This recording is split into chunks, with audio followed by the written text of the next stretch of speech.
Welcome to Bella Vista Gardening. I'm Geri Hoerner, and today with me is John Stryker, who is a fellow Benton County Master Gardener. And you may recall John from hosting this program for several years before I took over as host. And John is going to talk to us today about spring blooming bulbs. He's kind of an expert in that. And we're also going to be talking about planting the bulbs and what to do with them. Also telling you about the upcoming activities, gardening activities, and what you will need to do in your garden in September for September gardening. The Bella Vista Garden Club for the coming events will be hosting another free gardening seminar. And it's going to be on September 25th, that's a Saturday, at Village Insurance Community Room from 9 to noon. And we're going to be talking about various subjects. It's a free seminar that's provided to the community because we sell so many plants over the years. We sold thousands of plants. And so we're trying to get some information out to the Bella Vista residents and the community about how to take care of the plants after you buy them, how to plant them, and so forth. So we're going to be talking about answering your questions you have about planting, fall planting, bulb planting, and there's going to be there will be flyers around the area. This is a flyer that you'll be seeing with all the information on it, talking about gardening the natural way, trying to be more organic, and then winterizing your garden, getting your garden ready for winter. We will have handouts, refreshments, and some attendance prizes. So to make your reservations for this seminar, please call Elsie Taylor at 876-5035, or you can email bvgardenclub@gmail.com, and you can make your reservations that way. So we'll need reservations if you plan to attend because of the handouts and so forth. Also, we are going to have our fall bulb and plant sale on October 2nd, and that's going to be at the Village Wastewater Company. That'll be from 9 to 1, and we have a big selection of variety of iris. We will have perennials, trees, shrubs.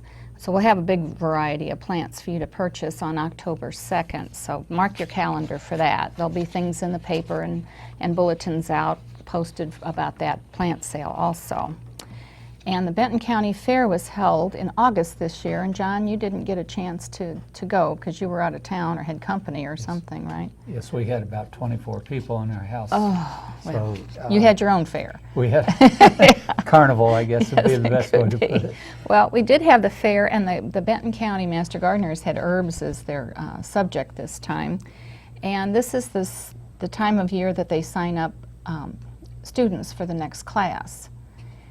And they always have the classes in January, so people that came to the fair could sign up. Now, if you miss signing up at the fair, you can call the Extension office at 271-1060 and register for this class. And what class were you in, John? What year? In the 2000 class. 2000, yeah, I think I was 1999, so we were pretty close. So it's a wonderful program, and there is a fee for the class, but when you go to the class, you receive this manual, which is just huge, and this is part of what you receive as student. And I think, John, some people have the opinion that if you're a master gardener, you know everything. Well, you learn a lot when you do go through the course. The manual is basically an introduction to horticulture and how to grow things in Benton County. Well, I think the main thing that the Master Gardeners teach us is how to find the answers to any questions you have about gardening. Right. You know, we have a wonderful resource room at the Extension office that if we have questions that come in through the hotline, and I think there's a crawl on the TV about the hotline number and hours. If you have questions, it teaches us how to find the answers for all these problems and questions. So it's a wonderful program. If you're interested in becoming a master gardener, it's a 40-hour class. It's usually on 2 days a week on Tuesday, Thursday, sometimes Tuesday, Friday. I'm not sure what the hours are going to be this year. But it's 40 hours of classroom training, and it's a great program. So after the training's over, we have volunteer hours we have to put in, and it's, is it 40? It's 40 hours. It's 40 hours volunteer. A great way to pay back. Very informative and valuable course. Right, it's a great course. So if you're interested, just call the Extension office, 271-1060. They'll send you an application, and once you send your application in, they'll review it, and if you're accepted into the program, they'll send you the information about the classes, and you'll have pay your fee and so forth. So it's just a great program. We've really enjoyed it over the years. We have. And don't forget about it. If you want it, why work to get it. Right, and it's like I said, some people went in and they said, I don't know anything about gardening, and they felt like they couldn't be a master gardener because they didn't have a good basic knowledge. But I think it's really available for anyone that's interested in horticulture and interested in learning, and it's a wonderful learning experience. We have 144 members now. Right. When we started, we had what, 80, 60? No, it was right around 50 with 50 or 60. when you started, and Yeah. 60 when I started. So it's really grown, and we've got a diverse membership, so it's a great organization, does a lot of good work. And anyway, John, we're going to here talk about spring blooming bulbs, Yes. which you are basically my expert on. That's another thing with Master Gardeners. You get all these experts that have all this expertise in various subjects, and John is our bulb person. He's got some wonderful bulbs. Well, I started by my mother giving me some bulbs for my first house after my wife and I were married, and she gave me some tulips and some iris, and the tulips just thrived. And my wife was just really proud of them. Now, where were you living then? At that time, I was living in Nebraska. Nebraska, okay. Tulips here don't do very well, They do they? don't do well. You have to be very careful in finding a variety that will handle the southern climate. And the strange thing about that is tulips came from the Middle East Right. and Turkey and Saudi Arabia area. And I don't understand why they don't do Yeah. well here in Arkansas. And you'd think that they could tolerate the heat, but the heat-humidity combination, the warmth of the sun on the soil really makes a difference. Makes a big difference, yeah. And I've tried planting them 9 inches deep, and the only thing that's really worked, the only place that I have tulips that have continued to come back is when I planted them on the northeast side of the house. Northeast. Oh, I'm going to have to try So that. they're shaded in the afternoon Oh, okay. during the heat of the sun. But otherwise, tulips will come up the first year, bloom normally. The second year, you lose about half of them not blooming. The third year, why they're starting to completely diminish. After the third year, they're gone for me. I Yeah. haven't. Yeah. I have to treat them like annuals, basically. So. But I have had one garden location here in the county, perennials and etc., tell me they've got some tulips that will bloom Oh. in this climate. Oh, that's good. That's good to Yeah, know. and Because I love tulips. They're Yeah. just a joyful little flower. but just like tulips have trouble, daffodils thrive in this Oh, they do. climate. They do. And I've got probably close to 6,000 daffodils that bloom in the spring. Oh, John, your garden in the spring when these bulbs are blooming is just awesome. It Right. really is. Then there's another bulb that I have that it just finished blooming, and it struggled this year, the surprise lily, or as commonly called naked lady here. Right. It's the belladonna family. Right, and it looks like, in the spring, it looks like it's a daffodil on steroids. Right. The leaves are huge Yeah. and green and Green and no flowers. right. But then the leaves kind of disappear about the same time that daffodils do. Mm-hmm. And then all of a sudden, in the middle of summer, or late summer, I guess, here comes a single sprout that comes up and opens into a clump of flowers. Right, and that from each it bulb. comes up in 2 days. Yes. I mean, one day it'll come up like this, the next day it's up like this and blooming. It's Right. just unbelievable And- how fast they come up. But with the heat that we've had this summer, boy, they don't last long. No, And you don't want to water them too heavily because you start knocking the petals off and stuff like that. But it's really enjoyable late summer flower. It is. It's a beautiful lavender flower, and they smell good too. Yes. Mine just didn't last at all. I think mine blooms lasted on the last batch that came up. It was like 3 days, and usually 2 or 3 weeks they'll be in bloom and you can enjoy them. But this heat's just been horrible. Yeah. this Now, year. most of mine are planted in the same, or one of the same beds that my daffodils are. So I've got Iris also planted in that bed. So I've got early spring, late spring, and then midsummer. Midsummer blooms in the same blooms. bed. Yeah. That's important too, because you have a variety of flowering times for all that, for that bed. So, and what about fertilizing? How do you fertilize your? Very carefully. Standard garden fertilizer, 10-10-10 or 13-13-13 is normally recommended. Since we have had a problem with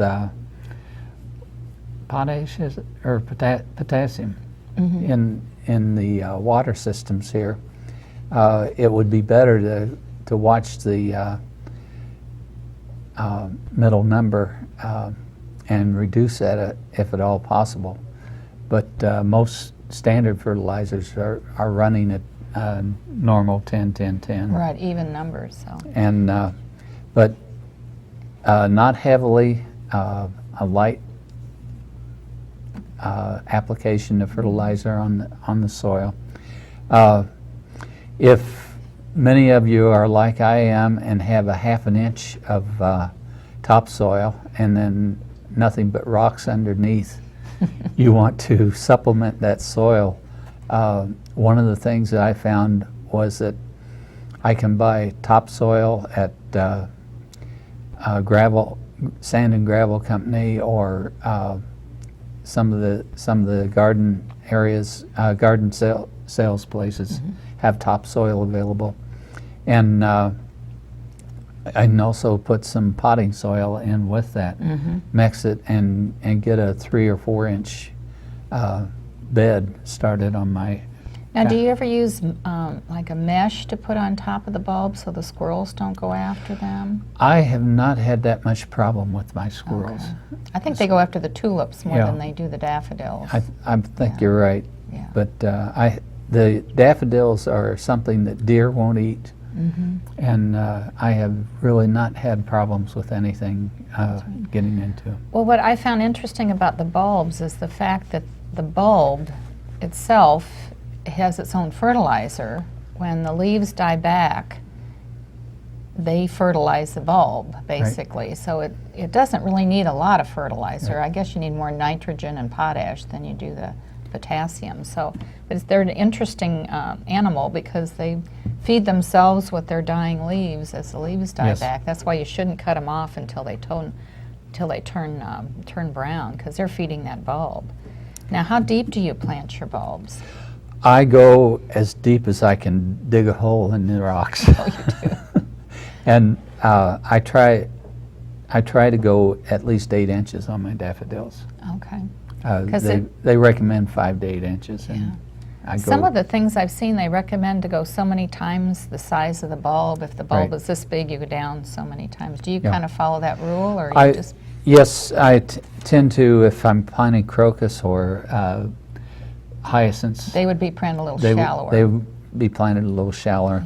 Yeah. Dutch iris also a little shallower. Okay.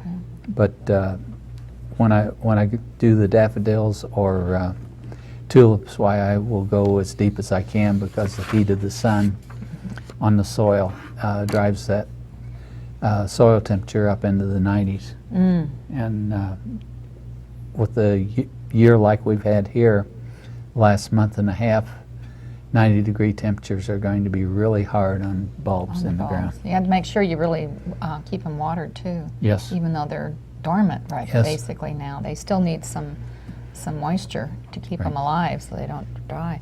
I've already had a tulip that I forgot that I planted the first year, and I put a stepping stone on top of it, and it came out under the stepping stone and then up on the side of the stepping stone. They're going to come up. If they're going to bloom, they're going to find a way to find the surface, no matter how deep they are, what you put on top of them. Either crack that stone or come, or come around it. So they're really interesting.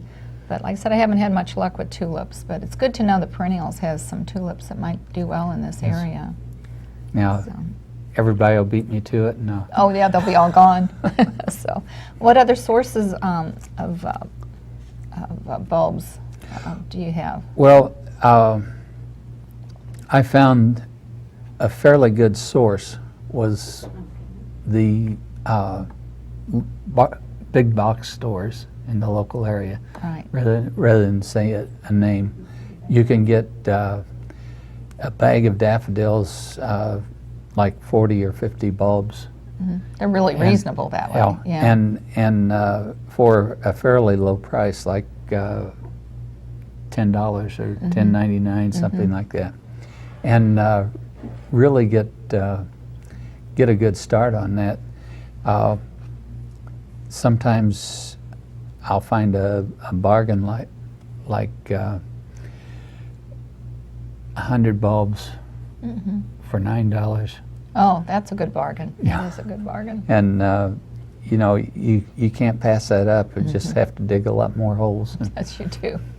But there's also a lot of specialty or hybrid varieties coming out now. I've seen some pictures of some of the hybrids of the daffodils with different colored leaves. And, Right. And The daffodils with yellow leaves and orange trumpets. right. And some with multi-trumpets or Right. multi-leaf growing. Well, I think in the catalog, sometimes you have to be a little careful because they sometimes enhance those photos quite a bit. That's very true. And I did buy a daffodil that was supposed to be a very pink trumpet, and when I planted it and it came up, it was almost white. It was, you could hardly see the pink. So sometimes you have to be a little cautious when you see these catalogs and you see these beautiful flowers and make sure that that's the true picture of them. That's what Right. you're going to end up with. So, but there are a lot of different varieties to choose from. So, now what other bulb catalogs do you use at all? Well, Brex is probably the best bulb company. They're the but biggest. They're the biggest and the most expensive too. So Right. it seems like actually that's not true. There are 2 or 3 companies that are more expensive. Yeah. Probably the more expensive they are, why the better the quality of the bulb. Yeah, I think you have to supposedly. look for a large, good-sized bulb without any. It has to be nice and firm and Right. and look good. You know, if you see a bulb even in the box stores, you have to check those packages and make sure those bulbs are nice and firm and healthy looking. Right. Now, one other thing that I have run into, there's one store here in Bentonville that has large crates full of tulip bulbs at the end of the planting season. And these tulip bulbs are about 50 cents a piece. Oh. And if you have to have tulips and don't care about the fact that you're going to lose them, Yeah, that's not a bad thing. It's treat it like an then, annual. yeah, and treat then- it like an annual, like a inexpensive bulb, and put it in that way. Right. And I think now is a good time to go around your garden and decide where you want your spring bulbs to come up. You know? Exactly. I tried to do that in the spring because that's when I think about, oh, I should have a tulip there, or should I have, daffodils there, and I forget to make notes of that. But, kind of go around your garden now and see where you'd want those bulbs, and then, buy accordingly. Don't buy too many because you got to plant them. That's You got to true. dig those holes. So. Now, one thing about daffodils and most bulbs, in fact, they will multiply for you. Oh yeah. And once they get so thick in the ground, they will stop blooming proficiently. Mm-hmm. And I always try to dig my bulbs up when there's more than 3 times what I planted. Oh, that's a blooming. good rule of thumb, yeah. And that's going to give you a fairly good idea of what you're going to have to plant next fall Mm-hmm. by knowing where those are. And I found that I can use a spoon, a fork, and a knife to mark the ones that I want. And then for the spoon, I say white ones, the fork's the yellow ones, and the knife are the So mixed you just put color. the permanent marker on Yeah, the so plastic so I forks get in the it. plastic wear out Uh-huh, and mark mark them. them in the ground. That's good. And Well, that's how we share all of our bulbs, because they do multiply, and after a while you had just a little clump and then you have a big clump and they're not blooming well. So Yeah. you really do need to go in and dig them up and thin them out and replant them. right. I also find that in planting bulbs, if you do odd numbers, like a mound of 3 will look kind of thin the Mhm. first year. A mound of 5 will look fairly nice the first year. Mhm. A mound of 7 will get busy real fast for you. Right, you'll be dividing So, sooner then, yeah. Okay. Well, John, I thank you for all that information. I guess we need to talk a little bit about what we need to do in September. August we didn't do very much except water, All right. and hopefully this heat and drought's going to end soon. This is the worst summer I've seen in Yeah, 16 years, and It's it's record heat. it's kind of strange to be a meteorologist and a gardener at the same time, because you see it coming like And there's this nothing you summer. can do about it. You just say, "Oh no," but Oh. I keep telling myself, well, you've got to water everything that's potted, Right. which you normally do all through the summer anyway, and anything that you want to continue to bloom, You you've have got to water it. you've got to water Right. it. Well, the annuals and herbs, some of my annuals I've just given up on. That some of it died in the pot and others are Yeah. okay. But if your annuals are not looking good, it's time just to pull them out and give up on them. You're not going to be able to replace them this late date. But if they're doing well, just keep deadheading them and think about whether you want to save the seeds from the plants for next year and start saving your seeds for next year.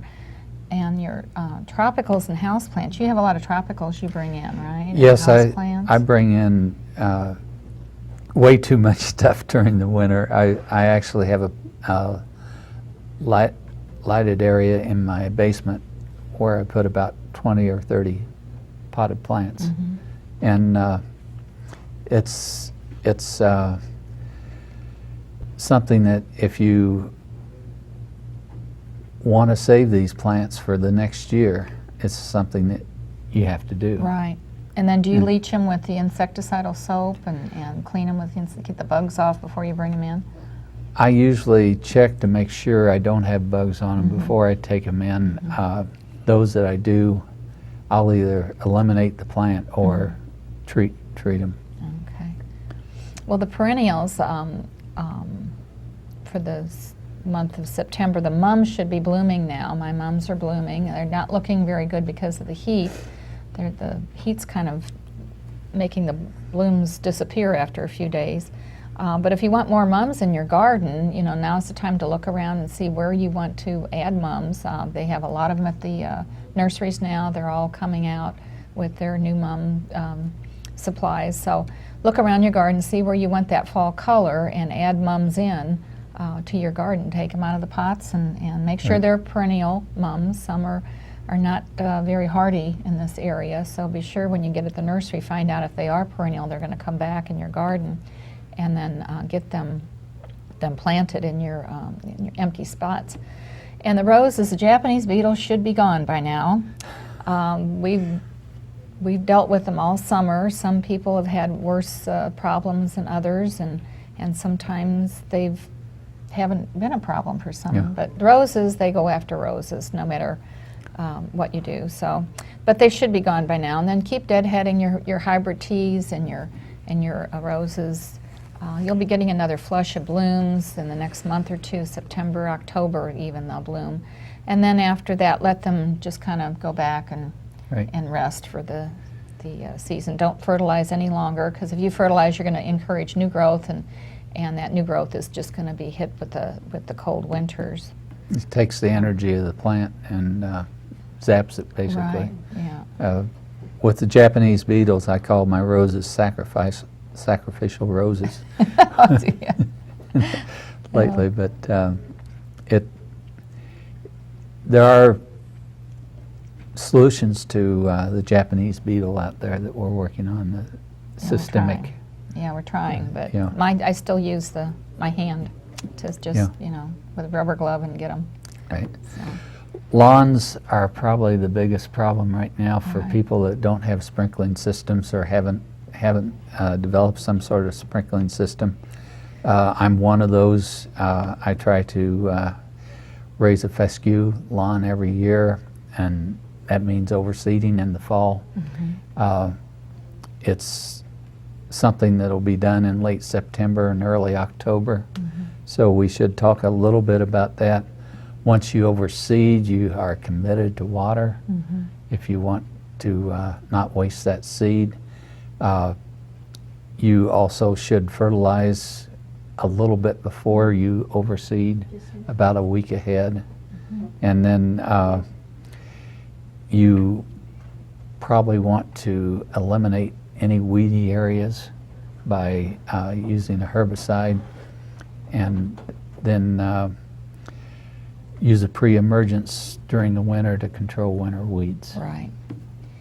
Okay, and the trees and shrubs, there's not too much you can do about trees. You can plant them once they go dormant, Right. and in September, October.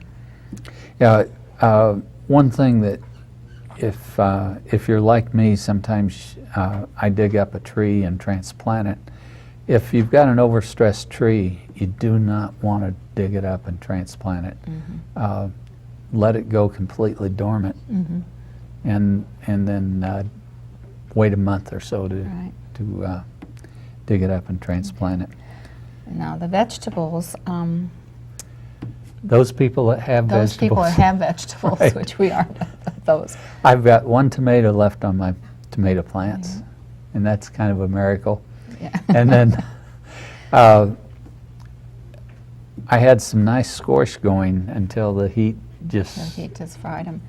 Yeah, fried 'em. this was not good. I don't think it was a good year for vegetables either. My tomato plants, were not very good either. I didn't get very many tomatoes before Yeah. the animals got them.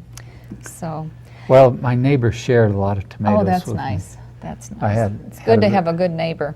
Yes. So, well, that's about all you can do in September. If you have any other questions about September gardening, be sure to remember the Master Gardener hotline. They're there Monday, Wednesday, Friday from 9 to 12 and 1 to 4. And just call 271-1060 with your questions. The hotline's there just to help you. And if you also want to go on their website, it's bentoncountygardening.org. There's a lot of information on their website.